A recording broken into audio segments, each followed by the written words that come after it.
যদি কেউ মনে করে কালমাই পড়তে হবে, যদি হাদিসের দলিলটা থাকে এখানে নিয়ে আসুন সেই মৌলবীকে, যে এই হাদিসে আছে যে বিরহমাতিকা ইয়ার হামার রহিমিন পড়ার পরে কালমাটা পড়তে হবে, বারহাক লা ইলাহা ইল্লাল্লাহটা পড়া জরুরি। যদি হাদিসের দলিলটা বুখারী, তিরমিজি, আবু দাউদ, ইবনে মাজাহ, নাসাই শরীফ একটা হাদিস নিয়ে এসে দেখাও। হুজুর দুয়ার শেষে কলমা পড়া জরুরি, হাদিস অনুযায়ী ব্যাখ্যা করে বুঝিয়ে বলবেন। দেখুন একটা কথা বলি, কলমা সব সময় পড়া যায়, যায় না? যায় না? আপনি পাক পবিত্র আছেন, লা ইলাহা ইল্লাল্লাহ মুহাম্মাদুর রাসূলুল্লাহ, পড়া যাবে না? যাবে না? সকলে বলুন সাল্লাল্লাহু আলাইহি ওয়াসাল্লাম। পড়ুন, খুব পড়ুন, কিন্তু শুনেলেন দুয়ার শেষে এই দোয়াটা যেটা আমরা করি নামাজের মধ্যে, দোয়া করি না নামাজের শেষে, এটাতেই মতবিরোধ আছে আলেমদের মধ্যে। মতবিরোধ বুঝেন? দ্বন্দ্ব আছে উলামাদের মধ্যে। আপনারা করবেন না, ওটা আমাদের দ্বন্দ্ব, উলামাদের মধ্যে দ্বন্দ্ব। কি? ফরজ নামাজের শেষে সম্মিলিত মুনাজাতটাই নাই, কেউ কেউ বলছেন। কথাটা বুঝতে পেরেছেন না পারেননি? হ্যাঁ, এটা কিন্তু নামাজের অংশ লয়। বুঝতে পেরেছেন না পারেননি? নামাজ শেষ কখন? আসসালামু আলাইকুম ওয়া রাহমাতুল্লাহ, আসসালামু আলাইকুম ওয়া রাহমাতুল্লাহ। এরপর আপনি বলুন আস্তাগফিরুল্লাহ, আস্তাগফিরুল্লাহ, লা হাওলা ওয়ালা কুওয়াতা ইল্লা বিল্লাহিল আলিয়্যিল আযীম, লা হাওলা ওয়ালা কুওয়াতা ইল্লা বিল্লাহিল আলিয়্যিল আযীম। আল্লাহ, আমি যে নামাজটা পড়লাম আমার নামাজকে কবুল করে নাও। আল্লাহ, তুমি আমার সমস্ত আমলকে কবুল করে নাও। আপনি দোয়া করে নিলেন, কোনো অসুবিধা নাই। আপনি যদি বলেন বিরহমাতিকা ইয়া আরহামার রাহিমিন, হয়ে গেল দোয়া। যদি কেউ মনে করে কালমাই পড়তে হবে, যদি হাদিসের দলিলটা থাকে এখানে নিয়ে আসুন সেই মৌলবীকে, যে এই হাদিসে আছে যে বিরহমাতিকা ইয়া আরহামার রাহিমিন পড়ার পরে কালমাটা পড়তে হবে, বারহাক লা ইলাহা ইল্লাল্লাহটা পড়া জরুরি।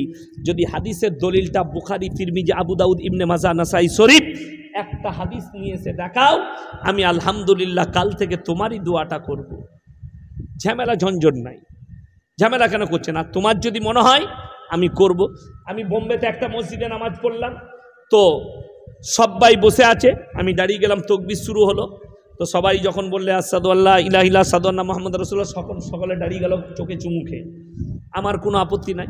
নামাজ শেষ হওয়ার পরে একটা বৃদ্ধ বাবাজি আমাকে ধরেছে, সে আমাকে চেনে না, সে তো উর্দু ভাষী, বললে तुम वहाबी हो, तुम देवबंदी हो, ये बरेलवी का मस्जिद है। हमने मस्जिद बरेलवी का नहीं होता है, अल्लाह का घर होता है। हम तुम्हारा इमाम को बुलाओ, इमाम साहब के डाक दे, और इमाम साहब ये अल्लाह का घर है कि बरेलवी का घर है? बोले अल्लाह का घर है। हमने फिर ये कह रहे हैं कि ये बरेलवी का मस्जिद है। কেউ যদি বলে এই মসজিদটা আমাদের, এই মসজিদে অমুকজন ঢুকতে পাবে না, সে হচ্ছে গোমরা। মসজিদ কার ঘর? আল্লাহর ঘর। যারাই নামাজ পড়বে তারাই এসে ঢুকে নামাজ পড়তে পাবে। ঝামেলা ঝঞ্ঝট নেই। আর ফিতনা করবেন না। ফিতনা হচ্ছে আল ফিতনা তো আসাদ্দু মিনাল কাতল। ফিতনা হচ্ছে কতলের থেকেও বড় গুনাহ। অবাক, মানে দুঃখটা কোথায় লাগে বলে দিই। বেটার বিয়ে দিচ্ছে, তখন দেখাশোনা করে না, বলছে দেওবন্দি ঘর, টাকা আছে দিয়ে দে, অসুবিধা নাই। বিটির বিয়ে দিচ্ছে, ফুরফুরা ঘর, ও টাকা আছে অসুবিধা নাই দিয়ে দে। বিয়ের সময় ঝামেলা নাই, টাকা আছে দিয়ে দে। বেটার বিয়ের সময় ঝামেলা নাই, টাকা আছে দিয়ে দে। কিন্তু নামাজ পড়ার সময় মারামারি আর স্টেজে মারামারি, কথাটা বুঝতে পারেননি আমার?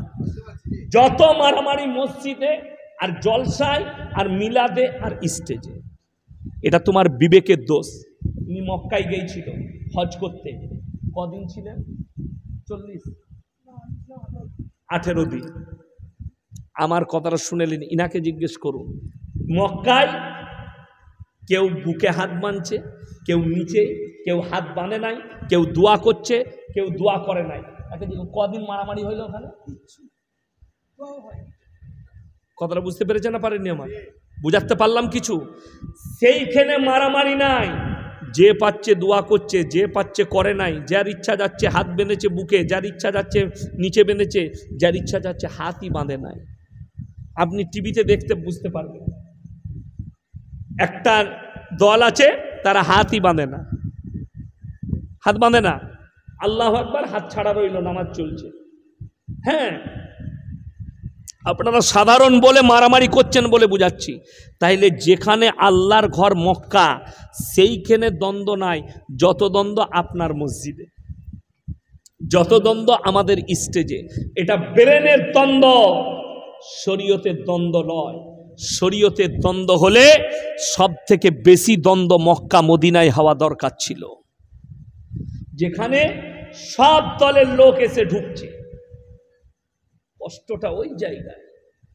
আমাদের দেশে মারামারি করছে, মসজিদে কোনো ছেলে জোরে আমিন বলে দিয়েছে, ইমাম সাহেব বলে ওকে মসজিদ থেকে বার করে দে। কেন? জোরে আমিন বলা জায়েজ নেই।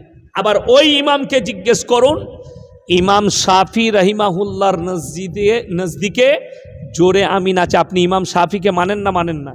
হ্যাঁ ইমাম বলে মানি। তাহলে ওকে যখন মানিস, তাহলে একে মসজিদ থেকে বার করলি কি করে? তুমি বুঝিয়ে বলতে পারো যে ভাই জোরে আমিন বলো না, হাদিসে আমার কাছে আছে, হাদিসের দলিল আছে, তুমি আস্তে আমিন বলবে, এইটা আলাদা বিষয়। কিন্তু বড় কষ্ট লাগে, দুঃখ লাগে যে আমরা না বুঝে নিজেদের মধ্যে দ্বন্দ্ব করি। ফিতনা কেউ করবেন না, জোরে বলুন ইনশাআল্লাহ। ফিতনা কেন করবেন? ফিতনা হচ্ছে বড় গুনাহ, বড় পাপ। যত নরম করবেন, যত সোজা করবেন, তত আপনার কাজ, তত মঙ্গল হবে। আল্লাহর হাবিব সাল্লাল্লাহু আলাইহি সাল্লাম কোনোদিন দ্বন্দ্ব করেননি। বিসমিল্লাহ। আল্লাহর হাবিব সাল্লাল্লাহু আলাইহি সাল্লাম মহব্বতের সঙ্গে ইসলাম প্রচার করেছে। তোমরা মুমিন, নবীজির হাদিস, মুমিন ততক্ষণ পর্যন্ত হতে পারবেন না যতক্ষণ পর্যন্ত তোমার কাছ থেকে তোমার প্রতিবেশী সুরক্ষিত নয়। আপনার পাশে যে বাস করে তাকে সুরক্ষা পেতে হবে। নবীজি সাল্লাল্লাহু আলাইহি সাল্লাম বললেন, তোমরা দেখো না কোন জাতের, সে হিন্দু হোক, মুসলিম হোক, আদিবাসী হোক, জৈন হোক, খ্রিস্টান হোক, সে যদি ক্ষুধার্ত হয় খাবার দাও, বস্ত্রহীন হলে বস্ত্র দাও, বিপদে পড়লে পাশে দাঁড়াও। এটাই হচ্ছে নবীজির আখলাক আর চরিত্র। জোরে বলুন সুবহানাল্লাহ। আপনাকে দেখলে চলবে না। আমার বাড়ির পাশে একজন আদিবাসী ভাই বাস করে, সে বিপদে পড়েছে, তার পাশে সঙ্গে সঙ্গে দাঁড়াও। দেখো না, আমি আমার কথা বলছি। রমজান মাস, লকডাউনের বৎসর, আমার বাড়ির পাশ দিয়ে দুর্গাপুরের ক্যানেলটা গেছে, যেটা রন্ডিয়া ক্যানেল বলছে, ওটা আমার বাড়ির পাশ দিয়ে গেছে। তো রমজান মাস, আমি ইফতারির সময় আমি মাদ্রাসা থেকে বাড়ি আসছি, লকডাউন চলছে। তো আমি দেখছি অনেকগুলো ভাই হেঁটে হেঁটে আসছে তারা। তো আমাকে দেখে তারা দাঁড়ালো, বলে দাদা একটু পানি পাওয়া যাবে? আমি কখন থেকে হাঁটছো? বলে আমরা সেই কালকে বেরিয়েছি কলকাতা থেকে, আমরা বাড়ি যাচ্ছি। কোথায় যাবে বাবা? বিহার যাব। আমরা তাই, কোথায় বাড়ি? বললে বিহারের কাটিহারের কাছে বাড়ি, হেঁটে হেঁটে যাব। আমার তাদের দেখে কষ্ট হলো। আমি বাড়িতে গিয়ে গিন্নিকে জিজ্ঞেস করলাম, হ্যাঁ গো কী কী ইফতারি আছে? দেখলাম ফল মাকড় সব কাটা, যেমন একটু চিকে ভরে দিবে। কে আছে গো? এমন সে হেঁটে যাচ্ছে, তাদেরকে দেবো। 2 বোতল বড় বোতল ফ্রিজের পানি, সেই চিকচিকি এনে দিলাম। আমি জিজ্ঞেসও করিনি যে তোমরা কোন জাতের, আর তারাও জিজ্ঞেস করেনি আপনি মুসলমান, আপনার খাওয়া যাবে না। ক্ষুধার্তকে খাবার দাও, বস্ত্রহীনকে বস্ত্র দাও। আমি জানতামই না। আমার গাড়ি ছাড়ছিল আমার এলাকায়, আমি বিভিন্ন গ্রামে গিয়ে ত্রাণ দিয়ে আসতাম। ওই জন্য থানা থেকে আমার ছাড়ছিল সব গ্রামে যাবার। লকডাউনের সময় আমি গাড়ি নিয়ে বেরিয়েছি, একটা মুসলিমদেরই ছেলে আসানসোল থেকে হেঁটে আসছে, বোম্বে থেকে এসে আসানসোলে নেমেছে বাসে। আসানসোল বারাকাত থেকে হেঁটে হেঁটে বেচারা আসছে। তাকে দেখে আমার কষ্ট হলো। কোথায় যাবে? বলে ভাতার থানায় বাড়ি। তাকে আমার গাড়িতে চাপালাম। আমি আমার শ্বশুর গ্রাম পর্যন্ত গেলাম রং রুটে। তাকে একটা বাজারে কলা, রুটি ফুটি কিনে তাকে খাবার খাওয়ালাম। নিয়ে গিয়ে সেই গ্রামে, আমার শ্বশুর গ্রামে আমার ছাত্র ইমাম, তো তাকে বললাম যে থাকবে, খানা খাইয়ে একে টোটো ভাড়া করে দিবে, একে নিয়ে গিয়ে ওই ভাতার থানার আগে ওই মোড়টাই পৌঁছে দিবে। তাকে পৌঁছে দিয়েছে, সে বাড়ি চলে গেছে। সে বেচারা আমার নম্বর অনেক খুঁজেছে, পরে মুম্বাইয়ে গিয়ে। কদিন আগে আমাকে ফোন করেছিল, হুজুর আপনি আমাকে চিনতে পেরেছেন? আমি বললাম না। কতজন ফোন করছে? বলে আমি হচ্ছি সেই ছেলেটা যাকে আপনি গাড়ি করে নিয়ে ভাতার থানায় পৌঁছে দিয়েছিলেন, আমার হেল্প করেছিলেন, আমি আজও ভুলিনি। আপনার নম্বর অনেক খুঁজেছি। আমি বললাম নম্বর খুঁজে লাভ নাই, তুমি আমাকে দোয়া দিবে, এটাই আমার জন্য যথেষ্ট। তুমি দোয়া করবে। আমার ভাই, মানুষের হেল্প করবেন, কোন জাতের লয়। আমি গুজরাট থেকে সফর করে ফিরছিলাম শতাব্দী এক্সপ্রেসে মুম্বাই থেকে ফ্লাইট ছিল আমার। আমি শতাব্দীতে চেপেছি নওসারি বলে স্টেশনে। চাপার পরেই আমি বসে আছি ট্রেনে, আর একটা স্টেশনে একজন ভদ্র মহিলা চাপলো হিন্দুদের। তার কাছে অনেকগুলো লাগেজ আছে, তো অনেকগুলো হিন্দু যুবকও বসে আছে, ইয়ং ছেলে। তাদেরকে বলছে ভাইয়া মেরা সামান থোড়া উঠা দো।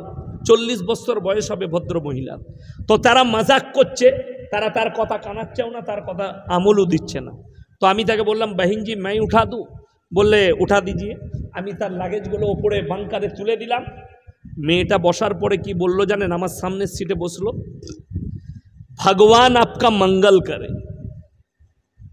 সে তার ভগবানকে বলেছে, আমি জানি এটা আমার আল্লাহ শুনতে পেয়েছি, এর বদলা আমাকে আল্লাহ দিবে। আমি এই নিয়তে তার হেল্প করেছি, এই নিয়তে। আপনি হেল্প করুন, কোন জাতের দেখবেন না, এটাই রসুলের আখলাক। আল্লাহর হাবিব নিজের মাথার পাগড়িটা খুলে হাতেম তায়ের বিটির মাথায় চাপালেন। নবীজি সাল্লাল্লাহু আলাইহি ওয়াসাল্লামকে সাহাবীরা বললেন, ইয়া রাসূলুল্লাহ, এটা মুশরিকের বিটি। নবীজি চোখের পানি ফেলিয়ে বললে, হে আমার সাহাবীরা শোনো, আমি মেয়েদের মাথা ঢাকতে এসেছি, খুলতে আসিনি। জোরে বলুন সুবহানাল্লাহ। নবীজি দেখেননি এটা মুশরিকের বিটি না বেঈমান কাফেরের বিটি। নবীজি হেল্প করেছে। আজকে আপনার দ্বারা ইসলাম প্রচার এই জন্য হয় না, আপনার মধ্যে হিংসা বিদ্বেষ, আপনার মধ্যে আখলাক নেই, চরিত্র নেই। বড় কষ্ট লাগে জানেন। আমার গ্রামের একটা দাসদের ছেলে, আমার বাড়ির পাশেই দাসপাড়া, মাত্র 35 ঘর দাস আছে, 30-32 থেকে 35 ঘর। দাসদের ছেলে মদ খায়, প্রচুর মাতলামি করে, বিবিকে মারে, তার পাড়ার লোককে জ্বলায়। তো আমি তাকে একদিন বাজারে পেলাম। আমরা শোন এখানে কি হয়েছে হুজুর? আমরা তুই যে মদ খাস কত ক্ষতি জানিস? তোর অর্থের ক্ষতি, তোর পারিবারিক ক্ষতি, তোর সামাজিক ক্ষতি, তোর শারীরিক ক্ষতি। সে আমাকে কি উত্তর দিল, আমার মনে হলো কোনো ফাটাল পেলে ঢুকে যায়। সে বললে হুজুর আমাকে মানা করছেন, আপনার অমুক মুসলমান ভাই, সে তার পয়সায় আমাকে মদ খাওয়ায়। আপনার অমুক মুসলমান ভাই, সে বাড়ি থেকে মাংস কষে নিয়ে এসে আমাকে মদ খাওয়ায়। এরপর আপনারা বলুন দাওয়াতটা কাকে দিতে হবে? তাকে দেব না আমি সেই অমুসলিম ভাইটাকে দেব? যদি মুসলমান একজনাও মদ না খায়, তখন আমি একটা অমুসলিম আদিবাসী ভাইকে বলতে পারবো, দেখেছিস আমাদের মুসলিমরা কেউ মদ পান করে না, তোরা কেন করে নিজের শরীরের ক্ষতি করছিস? কষ্টটা এই জায়গায়। মুসলমান মদ পান করে, তোমার দেখে একজন পরিবর্তন হবে। আল্লাহর কসম, তোমার আখলাকের দ্বারা পরিবর্তন হবে না, তোমার ব্যবহার আখলাক চরিত্র দেখে তারা ইসলাম পাবে, তারা ফিরে আসবে। তোমার আখলাক দেখে, চরিত্র দেখে। আমার দ্বারা যদি কষ্ট পায় আমার পাশের লোক, সে কোনোদিন তোমার দিনে ফিরবে না। বড় কষ্ট লাগে। এই তো আমাদের মাইক ম্যান, ইনি বললেন অনলাইনে আপনার বক্তব্য শুনি, এতে আমি খুশি, উনাকে আশীর্বাদ দিয়ে যাচ্ছি, আল্লাহ উনার মঙ্গল করুক, আমি দোয়া দিয়ে যাব। এরকম কত অমুসলিম ভাই আমাদের বয়ান শুনছে, তাদের জন্য দোয়া আমার কাছে একটাই, আল্লাহ তুমি এদেরকে ইসলামের জন্য কবুল করে নাও। সকলে জোরে বলুন আল্লাহুম্মা আমিন। দোয়া করুন। আর তিনাদিকে মহাব্বতের সঙ্গে, আপনি মসজিদ থেকে নামাজি, বাড়ি থেকে বেরিয়েছেন, মসজিদে নামাজ পড়তে যাবেন, পাড়ার ছেলে বসে আড্ডা মারছে, তাকে বলুন ভাই জানিস না আজান হয়েছে, নামাজ পড়বি না? আপনি দাওয়াত দিয়ে দিলেন, আপনার তরফ থেকে আপনি ক্লিয়ার হয়ে গেলেন। বুঝতে পেরেছেন না পারেননি? আপনার তরফ থেকে আপনি ক্লিয়ার। এরপরে সে তার হিসেবটা আল্লাহর কাছে দিবে, সে তার হিসেব আল্লাহর কাছে দিবে। আপনি কিয়ামতের দিনে বলতে পারবেন, আল্লাহ আমি নামাজ তো পড়তে গেছি, প্রতিবেশী যখন নামাজ পড়েনি তাকে আমি দাওয়াতটা দিয়েছি। আপনি ক্লিয়ার থাকবেন। আর প্রত্যেকটা মুসলমান শুনেলেন, মান আমিলা সলিহান ফালিনাফসি ওয়া মান আসা ফাআলাইহা, যে বা যাহারা ভালো কাজ করবে তাদের জন্যে মঙ্গল রাখা আছে, যে বা যাহারা খারাপ কাজ করবে তাদের জন্য অমঙ্গল রাখা আছে। যারা মনে মনে ভাবছেন লাস্ট চ্যাপ্টার বয়ান করছি, আব্দুল্লাহ মারুফ ভাই চলে এসছেন, উনি 5 মিনিটের মধ্যে আসবেন। আমি তার আগে দুটো চ্যাপ্টার আপনাদেরকে বলে দিই। 1 নম্বর হচ্ছে